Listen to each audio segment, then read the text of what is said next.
Assalamualaikum warahmatullahi wabarakatuh. Apa kabar teman-teman semua? Insya Allah dalam kondisi sehat semua ya. Amin, amin ya rabbal alamin. Ya, di video kali ini saya ingin memberikan edukasi ataupun ya kita ngobrol santai ya. Jangan lupa disiapin kopinya, cemilannya ya kan, kita ngobrol asik aja. Nah, di video kali ini saya ingin ngobrol-ngobrol perihal kebiasaan negatif ataupun kebiasaan positif ataupun gaya hidup kita ataupun lifestyle kita ya. Buat teman-teman mungkin sudah lihat ya, kita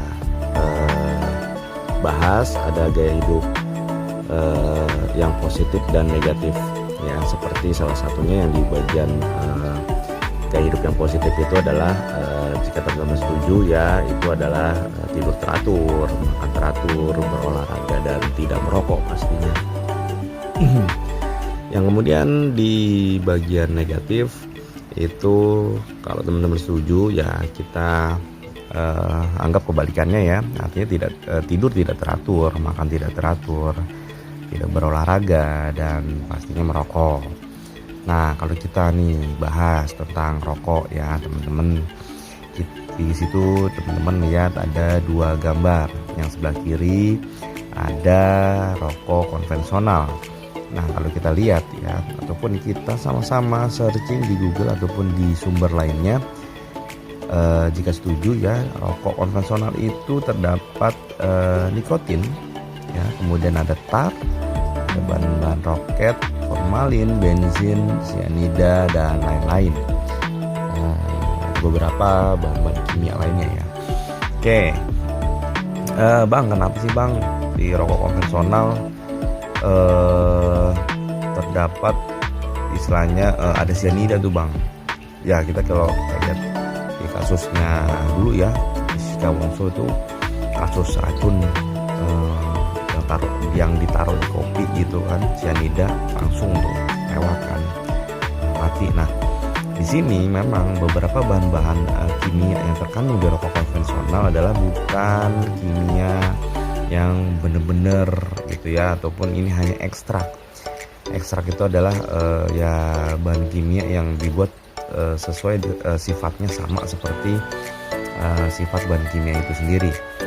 Itu. Nah, bayangin teman-teman ya kan, kalau di rokok konvensional bahan-bahan kimianya ini adalah yang selama ini sehari-hari kita isep gitu kan, kita konsumsi rokoknya seperti itu. Jadi kalau bahan dasar rokok sama, itu ada tembakau dan cengkeh, namun itu ada tambahan bahannya lagi ya, seperti itu saus ya. Jadi yang bahan-bahan lainnya itu dikemas dalam berbentuk saus. Nah, kita coba lihat di sebelah kanannya. Nah, di situ saya tulis ada Rokosin Herbal ya. Nah, apa sih Rokosin Herbal? Sama aja Bang, Rokosin Herbal mah sama-sama asal kayak gitu kan. Nah, kalau kita lihat nih, saya mau edukasi nih ataupun sharing-sharing kepada teman-teman ya yang sedang nonton video saya ini. Rokosin Herbal ini terdapat ya sama ya, ada cengkeh, ada tembakau. Nah, sausnya itu adalah siwak, hitam, kapulaga, jahe, sirih, serai, ataupun 17 rempah-rempah lainnya ya. Jadi sausnya itulah yang dibuat dari rempah-rempah seperti itu. Nah, kemudian ya kalau kita lihat tuh di situ ada gambar daun tembakau. Nah, di daun tembakau itu ternyata di ruasnya itu tuh, di tulang daunnya itu ya teman-teman, itu kalau kita potek ya, itu ada getah. Nah, itulah getah yang dinamakan nikotin itu deh, hasil nikotin. Namun ya pada dasarnya ya ini sih katanya gitu ya. Jadi kalau nikotin itu ternyata memang sedikit dibutuhkan juga di tubuh kita seperti itu, karena untuk beberapa penolakan antivirus gitu ya. Nah, itu dia ya, mungkin ya sedikit edukasi ya, kita sharing-sharing aja terkait ini ya. Mungkin teman-teman setuju atau tidak ya, artinya mungkin kalau saya bahas di Rokosin Herbal ini mungkin ada beberapa teman-teman ya yang kenal ataupun yang tahu ataupun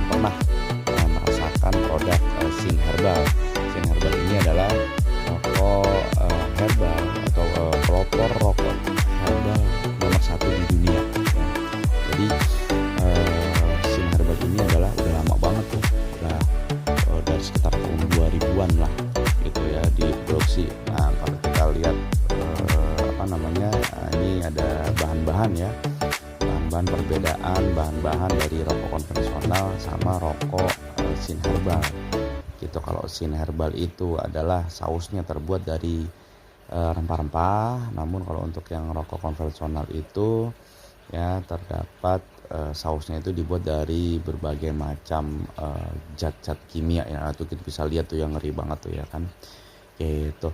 Nah, kita lihat untuk pengaplikasiannya nih. Jadi buat temen-temen ya yang misalnya memang ahli isap ya, mungkin bisa hijrah rokoknya gitu kan ke rokok sin herbal yang memang insya Allah terbukti teruji bahan dasarnya sausnya itu dari rempah-rempah gitu kan. Nah, itu tertulis tuh ada cengkeh, tembakau ya, sama kayu manis, kencur gitu kan, kapulaga dan lain-lain. Nah, namun ya untuk mungkin ada teman yang saudara ataupun tetangga kita yang sedang sakit, bang, tapi saya nggak ngerokok bang, gitu. Saya nggak suka rokok, ya nggak masalah karena memang produk sin herbal ini, sin TSI ini adalah selain pengaplikasiannya dihisap seperti rokok, namun bisa juga diseduh seperti jamu ya, ataupun di sauna ataupun dihelang lah gitu ya, ataupun dioleskan gitu dengan abu rokok sinnya gitu untuk obat luar seperti gatel-gatel gitu kan, penyakit kulit dan lainnya itu bisa seperti itu. Nah, bismillah ya, ini di video kali ini ya sedikit edukasi aja. Mungkin ada beberapa teman-teman yang memang sudah tahu ataupun yang memang belum tahu rokok, oh bener enggak sih ada rokok herbal gitu ya, rokok sin herbal. Nah, inilah rokok sin herbal TSI ya, mungkin teman-teman bisa coba gitu ya. Nah, nanti pada saat teman-teman pertama kali nyoba rokok sin ya, jangan persepsi, jangan timbul fitnah. Bang, saya baru pertama kali ngisep rokok sin bang, langsung kepala saya pusing apa segala macam ya. Kalau kayak saya boleh sharing ya, untuk pertama kali teman-teman mengisap merasa pusing, itu adalah proses detox ya teman-teman. Jadi detox itu adalah pendeteksian penyakit ya yang ada di dalam tubuh teman-teman. Itu nggak apa-apa gitu, jangan kecewa. Itu cukup dengan teman-teman ambil 2 gelas ataupun 3 gelas air putih itu ya, jadi diminum aja air hangatnya. Jadi insya Allah nanti udah nggak pusing lagi, dan itu dirasakan hanya untuk di awal aja. Nanti berikutnya insya Allah teman-teman cocok bisa gitu ya, lanjut istiqomah hijrah rokoknya ke rokok yang ada manfaatnya. Mungkin itu aja dulu teman-teman ya, sekian dari saya. Assalamualaikum warahmatullahi wabarakatuh.